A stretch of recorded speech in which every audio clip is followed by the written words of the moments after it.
ഇല്ല, അങ്ങനത്തെ ഒരു ചർച്ച നടക്കുന്നതായിട്ട് എനിക്കറിയില്ല. KPCC പ്രസിഡന്റിനെ മാറ്റുന്ന ഒരു ചർച്ചയും ഏതെങ്കിലും ഫോറത്തിൽ നടക്കുന്നതായിട്ട് അറിയില്ല. ഈ വാർത്ത എങ്ങനെ വന്നതെന്നും അറിയില്ല. അത് ഇതുമായിട്ട് ബന്ധമുണ്ടെന്ന് എനിക്ക് തോന്നുന്നില്ല. അത് ഇപ്പോൾ അതിനെക്കുറിച്ച് ഒരു ചർച്ചയും നടക്കുന്നില്ല. പെട്ടെന്ന് എന്താണ് അങ്ങനത്തെ ഒരു വാർത്ത വന്നതെന്ന് എനിക്കറിയില്ല.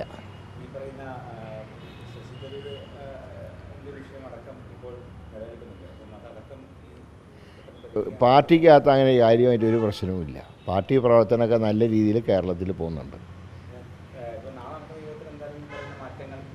മാറ്റങ്ങളെക്കുറിച്ചുള്ള ചർച്ചയല്ല സ്വാഭാവികമായിട്ട് എല്ലാ ഇലക്ഷൻ ടൈമിലും ആ സംസ്ഥാനങ്ങളിൽ നിന്നുള്ള നേതാക്കളെ വിളിച്ച് ചർച്ച നടത്താറുണ്ട്. അതിൻ്റെ ഭാഗമായിട്ടുള്ള ചർച്ചയാണ്. അല്ലാതെ KPCC പ്രസിഡന്റിനെ മാറ്റുന്ന ചർച്ചയൊന്നും ഇങ്ങനത്തെ ഒരു ഫോറത്തിലൊന്നും ചർച്ചയില്ല.